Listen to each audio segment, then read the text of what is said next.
Oke guys, sorry ini baru sempet upload. Kali ini kita masuk ke episode 16. Bagi yang baru mampir bisa maraton dulu dari episode pertama. Langsung saja enjoy the story. Cerita berlanjut di suatu hari, Roland mengadakan upacara penghargaan kepada orang-orang yang berjasa terhadap Border Town. Acara ini diadakan untuk menghormati jasa-jasa penduduk yang sangat berkontribusi terhadap perkembangan Border Town. Mereka akan mendapatkan hadiah berupa 100 koin emas dan 5 hektar tanah. Mereka adalah Iron X sebagai komandan pasukan pertama. Sejak awal mengabdi kepada Roland, dia selalu berada di garis depan dalam pertempuran. Mulai dari pertempuran melawan iblis, pertempuran melawan Longsong Stronghold, dan lain-lain. Selanjutnya adalah Kyle Shichi, kimiawan pertama di Border Town. Jasanya sangat berpengaruh di peningkatan senapan, yang awalnya tembakan tunggal menjadi terus-menerus. Selain itu, Roland juga mengumumkan perekrutan calon kimiawan bagi yang telah memenuhi pendidikan dasar. Selanjutnya itu Nana, seorang penyihir loli dengan kemampuan penyembuhan. Nana sudah sangat dikenal oleh seluruh masyarakat, mengingat jasanya yang tidak tergantikan dengan yang lain. Kedepannya, acara seperti ini akan diadakan rutin setiap tahunnya. Seluruh rakyat, tidak peduli latar belakangnya, yang berjasa akan dipanggil dan diberi penghargaan di atas panggung. Selesai acara, Roland yang sangat lelah kembali ke kantornya. Di depan pintu ada Anna yang sudah menunggunya. Di dalam kantor, ternyata ada perayaan yang diadakan oleh para penyihir secara khusus. Sementara itu, Badan Intelijen Roland sedang merekrut anggota baru dan tentunya secara rahasia. Mereka dulunya merupakan kelompok yang didukung gereja, tapi terakhir kali mereka meminta bantuan, gereja nggak ada yang meresponnya. Lalu kelompok itu menyerang gereja dan banyak yang dibunuh karena putus asa akibat dikecewakan. Sisanya berpindah tuan dan sekarang ingin melayani Roland. Lalu salah satu dari mereka juga mendapatkan informasi kalau Timothy merekrut banyak penduduk budak secara besar-besaran. Pasti dia mau menggunakannya lagi sebagai tentara sekali mati seperti pada pertempuran di episode sebelumnya. Sementara itu di luar tembok, para pengungsi sedang diseleksi keahlian yang mereka punya masing-masing. Ada seseorang yang diseleksi, dia mengaku sebagai tukang kayu. Semua pertanyaan dilontarkan mulai dari alat-alatnya sampai cara menggunakan setiap alat-alatnya tersebut. Setelah lolos seleksi, tiba-tiba Barov mencegatnya.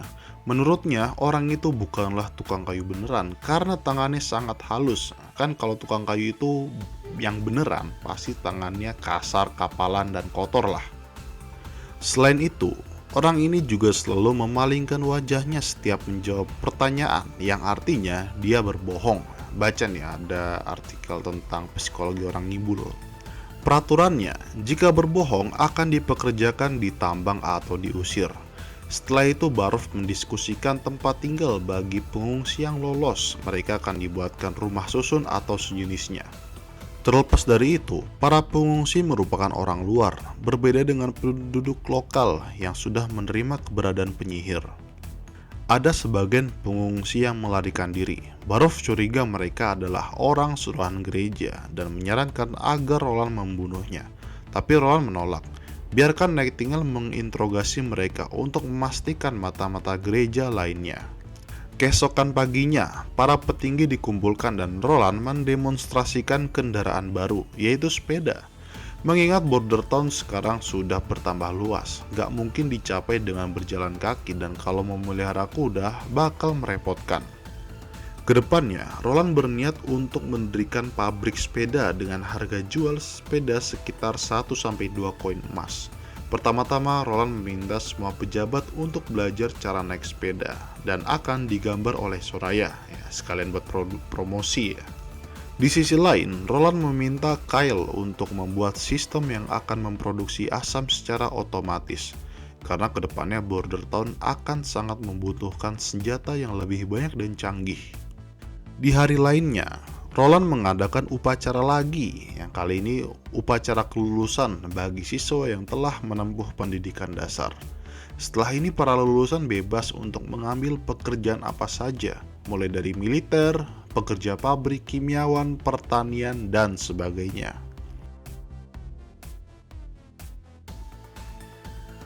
Sementara itu, jauh di kota suci, para uskup sedang berdiskusi mengenai kejadian akhir-akhir ini, yaitu wabah di King City pada episode sebelumnya. Mereka bingung kenapa ada pihak selain mereka yang bisa menyembuhkan wabah itu. Karena menurut master yang mengembangkan wabah itu, pengobatan biasa tidak bisa menyembuhkannya. Selain pengobatan suci, hanya penyihir yang bisa. Yang sudah pasti, dalangnya adalah Roland Wimbledon. Roland sangatlah sulit untuk dilawan. Dia mempunyai senjata modern seperti senapan dan meriam. Ini juga alasan mengapa Longsong Stronghold bisa kalah telak melawannya. Uskup Typhoon membuka gulungan surat dan ternyata isinya berita pembantaian gereja kerajaan Fjords oleh pasukan Tilly ada di episode sebelumnya. Berita itu baru sampai di gereja pusat. Satu persatu berita lain juga bermunculan tentang ulahnya Ash yang membantai utusan gereja dalam perjalanan ke Border Town, pembantaian gereja oleh Gracia Wimbledon, dan lain-lain. Di sisi lain, Gracia juga sudah menguasai daerah kekuasaan Uskup Heather dengan mudah. Gracia sangatlah kejam. Bahkan sebelum kematiannya, Uskup Heather ini dipotong jari-jarinya.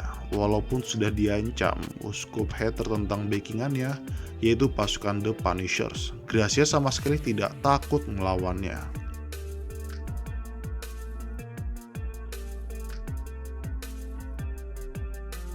Kembali ke Border Town. Sebulan telah berlalu. Hari ini adalah hari di mana Maggie kembali ke Sleeping Island. Seperti biasa, Roland menitipkan surat untuk adiknya Tilly, berharap akan dikirimkan penyihir sesuai dengan permintaannya ke depannya. Selain itu, Lightning juga diberikan misi oleh Roland, yaitu menandakan titik pertemuan saat para penyihir dari Sleeping Island sudah datang. Jadi untuk menghindari pantauan gereja, nanti para penyihir akan dijemput menggunakan balon udaranya. Untuk balonnya sudah dipersiapkan, kali ini sudah bisa membawa banyak orang sekaligus. Dan untuk lapisan balonnya dibuat menggunakan sihirnya Soraya. Dia menggambar lapisan balon dan bisa berkamuflase di antara awan-awan. Kemampuan Soraya membuat Roland berpikir untuk menciptakan Zeppelin. Tahu kan Zeppelin? Di mana hidrogen yang sudah bisa diproduksi dengan elektrolisis air dengan mesin DC. Jika Zeppelin sudah diproduksi, pastinya musuh auto ketar-ketir. Tinggal jatuhin bom dari atas, lenyap tuh gereja. Sekali serang. Selain itu, siapa sih yang bisa nyerang Zeppelin yang ada di atas langit? Kedepannya Roland akan melakukan serangan 3 dimensi, mulai dari darat, laut, udara. Digabung dengan adanya penyihir pasti semakin OP. Selain itu, dampak dari penyebaran berita markas penyihir yang ada di Border Town ini menyebabkan dan kedepannya bakal banyak penyihir yang akan datang ke sini. Bukan hanya dari Sleeping Island aja. Tiba-tiba Roland diam-diam memandangi itunya si Wendy nih. Dan benar saja, di kantor dia langsung mendesain alat yang sangat penting. Ya, itu adalah BH. Di zaman ini belum ada, dia kasihan lihat cewek pegel bahunya. Di hari selanjutnya, Roland juga mengajak rekan-rekan bisnisnya naik balon udara. Sekalian promosi ya kan, langsung aja tuh Margaret pesen 5 untuk di kapalnya. Karena selain ombak dan badai, ancaman lain bagi pedagang adalah bajak laut yang bertebaran sepanjang lautan. Selain itu, bahan bakar hidrogen yang dipakai pastinya akan habis dan mereka bakal ngisi lagi ke Border Town. Dan artinya penghasilan terus-menerus. Berpindah ke Sleeping Island, Ash heran si Roland ini milih Sylvie. Dia adalah penyihir yang bisa melihat kebenaran seseorang, kayak Naktingal lah. Ash dari awal memang curiga kalau Roland ini bukan Roland yang asli, melainkan dikendalikan atau dirasuki penyihir. Tapi menurut Tilly, ini merupakan salah satu ketulusan Roland yang ingin benar-benar bekerja sama dengan para penyihir untuk melawan gereja. Jika melihat dari kepribadian Roland sebelumnya, dia nggak bakal membela penyihir dan melawan gereja. Si Roland ini selalu lari dari masalah yang diperbuatnya. Pengiriman Sylvie kali ini merupakan tindakan yang tepat, tapi untuk penyihir lainnya, Ash merasa enggan untuk mengirim mereka yang karena sangat berguna. Harusnya dikirim aja penyihir yang kurang berguna. Mendengar itu Tilly marah. Ash ini sebenarnya menganggap mereka apa? Masa dibedakan yang berguna dan tidak berguna? Selain itu, kunjungan penyihir ke sana juga membawa buku kuno yang ditemukan di reruntuhan episode sebelumnya.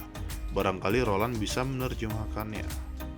Setelah rombongan penyihir pertama ke sana, nanti Tilly juga akan ke sana di rombongan berikutnya. Singkat cerita, rombongan penyihir sedang dalam perjalanan, seperti biasa diantar oleh Kapten Jack. 5 penyihir pesanan Roland dan diantar Ash dan beberapa penyihir lainnya. Di sini kita melihat kekuatan Sylvie benar-benar mirip dengan Nightingale. Bisa melihat esensi sihir penyihir yang terletak dalam tubuhnya. Selain misinya berkunjung dan membantu para penyihir, Sylvie juga mendapatkan misi untuk membongkar identitas Roland yang sebenarnya.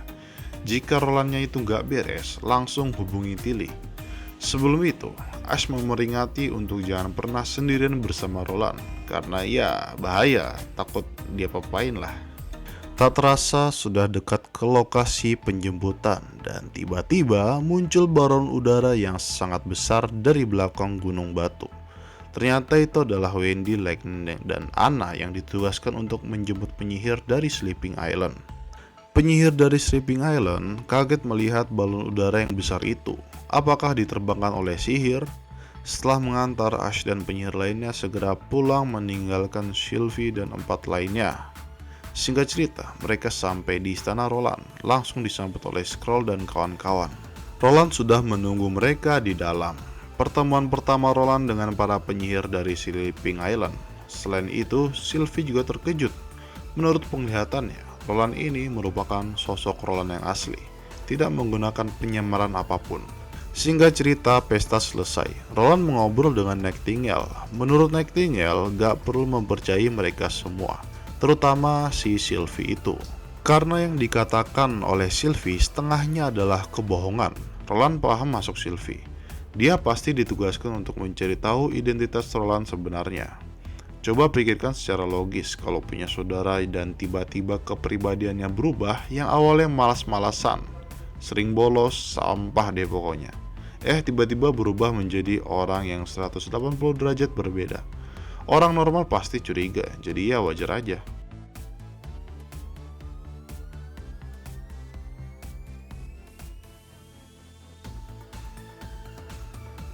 Keesokan paginya, Roland menjelaskan peraturan dasar di Border Town.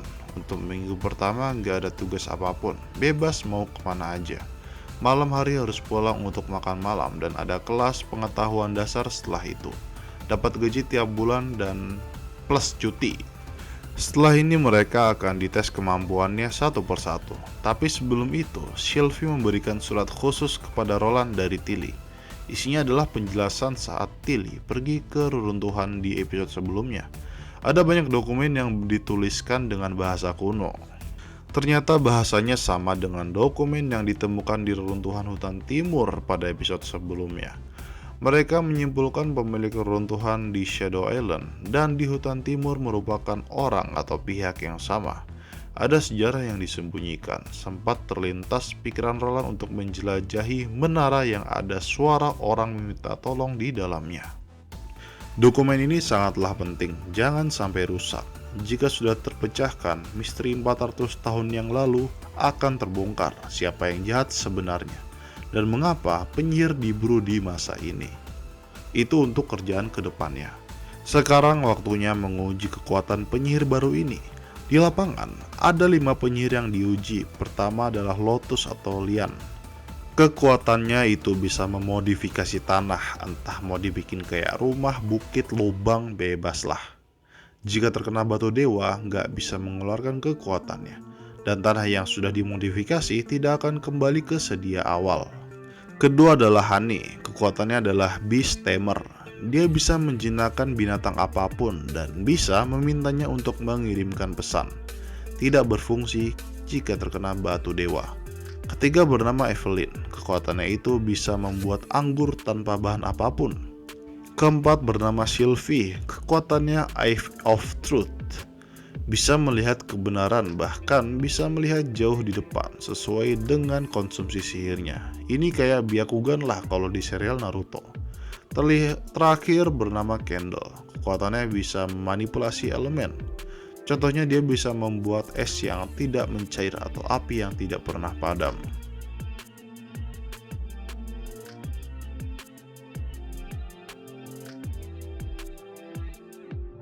Malamnya, seperti biasa makan malam bersama. Kelima penyihir baru merasakan mewahnya kehidupan di sini, seperti mandi pakai bathtub dan shower, lalu sabun untuk mandi yang membuat kulit halus dan wangi, ditambah ada sampo lagi. Dan setelah makan malam, Evelyn diminta untuk mencicipi anggur dan liquor yang diproduksi di sini. Apakah kenikmatannya sudah pas atau belum? Semuanya dicoba oleh Evelyn yang memang expert dalam hal bartender. Ya, seperti kekuatannya pembuat wine, dan dia juga punya bar sebelumnya. Selain itu, Roland juga memberikan hadiah untuk penyihir dewasa dan bukannya di kamar masing-masing ya, jangan di sini. Di kamar saat membuka hadiah itu ternyata ya adalah BH. Ya nggak heran kalau hanya penyihir dewasa yang dapat. Semua heran, kenapa sih kok Roland ngasih gini? Rasa heran Nightingale bertanya ke Anna. Dia sudah memakainya dan memang nyaman. Anna juga bilang kalau kedepannya Roland akan memproduksi ini secara massal dan membutuhkan para penyihir untuk mencobanya. Keesokan harinya, Roland langsung pergi ke sungai Redwater. Dia ingin bikin jembatan beton. Sesuai dengan pengetahuan arsitektur, bangun jembatan di mana harus meletakkan fondasinya di dasar sungai. Ribet lah pokoknya. Sekarang untungnya ada Lotus yang bisa memodifikasi tanah, jadi bisa lebih mudah. Wendy juga terlihat udah nyaman bahunya, nggak pegel saat sebelum pakai BH. Nanti setelah tanah dinaikkan, akan dipasang beton. Setelah kering, tanahnya akan diturunkan secara perlahan. Jika tidak ada Lotus, ribet harus menggunakan pompa untuk menghisap air terlebih dahulu. Pas tanah dinaikkan, tiba-tiba muncul bau yang sangat busuk. Ternyata itu merupakan endapan, tai, mayat, dan kotoran lainnya selama puluhan abad. Seperti biasa, Roland bakal memakainya untuk pertanian. Berkat pupuk organik itu dan kekuatannya Leaf, hasil panen menjadi berlipat ganda setiap tahunnya. Tidak ada masyarakat kelaparan lagi di sini. Musim panen telah tiba. Kali ini hasil panen mencapai 4 kali lipat dari sebelumnya. Alasan populasi kota banyak yang rendah ya dikarenakan produksi pangan yang juga rendah. Kedepannya Roland memikirkan revolusi industri seperti pembuatan traktor, mesin panen, dan lain-lain. Jadi tidak hanya produksi meningkat, tenaga kerja penduduk juga bisa dialihkan ke sektor lain yang lebih penting. Apalagi penduduk yang masih berstatus budak. Setelah panen kali ini, mereka mempunyai kesempatan untuk mendapatkan promosi sesuai dengan hasil gandum yang mereka setor.